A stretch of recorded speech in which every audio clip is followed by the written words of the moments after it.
పాయకరావుపేట నియోజకవర్గంపై హోంమంత్రి అనితపై వైసీపీ నాయకుడు కరణం ధర్మశ్రీ తప్పుడు మాటలు మాట్లాడితే నాలిక కోస్తామని నియోజకవర్గ టీడీపీ కన్వీనర్ వెంకటేష్ హెచ్చరించారు. మంగళవారం నక్కపల్లి మంత్రి క్యాంపు కార్యాలయంలో ఆయన మాట్లాడారు. అడ్డు రోడ్డు రెవెన్యూ డివిజన్ ఏర్పాటుకు కేబినెట్ నిర్ణయం తీసుకుందన్నారు.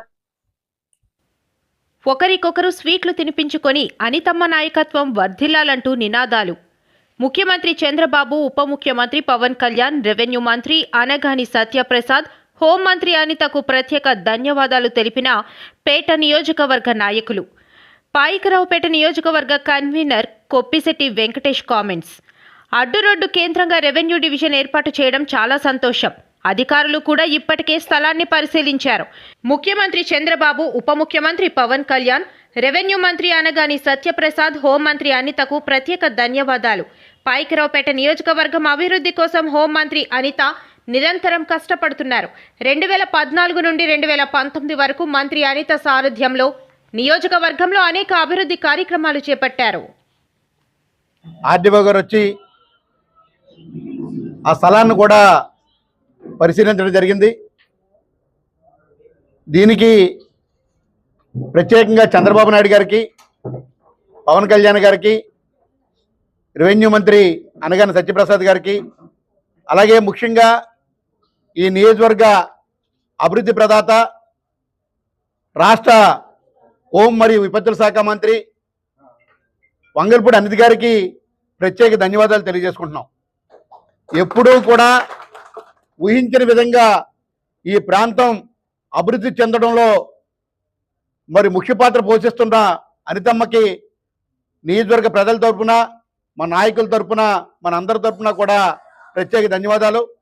ఎందుకంటే ఆవిడ ఎమ్మెల్యేగా ప్రమాణం చేసిన మొదటిసారి 2014 నుంచి 19 వరకు కూడా అనేక అభివృద్ధి పనులను చూసాం. మరి అలాగే పార్టీ అభివృద్ధి కోసం 2019 నుంచి 24 వరకు కూడా అనేక పోరాటాల్లో పాల్గొని ఈవేళ కూటమి ప్రభుత్వం అధికారంలో రావడానికి ముఖ్య పాత్ర పోషించడంతో పాటు మరి మంత్రిగా ఎక్కడా లేని విధంగా, ఎప్పుడూ లేని విధంగా ఈ ప్రాంతానికి మంత్రిగా వచ్చి ఆ మంత్రి పదవితో ఏదో సరదాలు చేద్దామని కాకుండా నియోజకవర్గాన్ని అభివృద్ధి చేద్దాం, రాష్ట్రంలో ఉన్న కూటమి ప్రభుత్వ ప్రతిష్టని పెంపొందిద్దామని చెప్పి ఆవిడ ప్రయత్నం చూస్తే మాకు చాలా గర్వంగా ఉంది. మరి ఈరోజు స్టీల్ ప్లాంట్ కానీ, మరి అలాగే అనేక కంపెనీలు కానీ, టాయ్స్ కంపెనీ కానీ తీసుకురావడంలో ఆవిడ ప్రథమ పాత్ర పోషిస్తున్నందుకు ఆవిడకి మరొకసారి ధన్యవాదాలు తెలియజేసుకుంటూ, ఈ ప్రాంతం రాబోయే కాలంలో ఎంత అభివృద్ధి చెందుతుంది, లక్షలాది మంది, వేలాది మంది ఇక్కడ ఉద్యోగస్తులు రాబోతున్నారు. మరి అలాగే ఈ ప్రాంతం కూడా వ్యాపార పరంగా కూడా మరి పెరిగే పరిస్థితి ఉంది. మరి నిన్ననే మరి కొత్తగా వచ్చిన ఎలమంచిల కొత్త పెళ్లి కొడుకు ధర్మశ్రీ గారు 45 రోజులు పోరాటం చేశాం, మాకు కాకుండా అడ్రోడ్కి ఇచ్చారు, అడ్రోడ్లో ఏముందని. అసలు అడ్రోడ్ సంగతి నీకేం తెలుసు ధర్మశ్రీ గారు? అడ్రోడ్లో ఈవేళ బ్రహ్మాండమైన వ్యాపార సంస్థ ఉంది. అది చౌరస్తా 4 రోడ్లు కూడలది. లక్షలాది మంది అడ్రోడ్లో ప్రతిరోజు కూడా మరి వస్తూ పోతూ ఉంటారు. మరి అలాగే యలమంచిల్లో మీరు రెవెన్యూ డివిజన్ ఏర్పాటు చేస్తాననుకున్నప్పుడు గత 5 సంవత్సరాలు మీ ప్రభుత్వం ఏం చేసింది? నేరం, ఘోరం, భారం అన్నారు. అసలు ప్రభుత్వానికి మీరే భారం. ఆ రోజు ప్రజలకి మీరు భారం కాకపోతే ఈవేళ మిమ్మల్ని ఎక్కడో కూడా 11 సీట్లకి మరి ప్రజలు చేసిన పరిస్థితి మీ అందరూ గమనించాలి. రాబోయే కాలంలో 3 సంవత్సరాల తర్వాత మళ్ళీ మేము మా యలమంచిలు తెచ్చుకుంటామంటే మీ ప్రభుత్వం వచ్చేది లేదు, చచ్చేది లేదు. మరి ఎప్పుడు కూడా ఈ కూటమి ప్రభుత్వం ఇంకో 30 సంవత్సరాలు అధికారంలో ఉండడం ఖాయం. ఇది గమనించాలి. మాట్లాడే ముందు ఆలోచించాలి. ఎవరు ఎన్నిపోటు పొడిచారు? ప్రజలకు మీరు ఎన్నిపోటు పొడిచారు.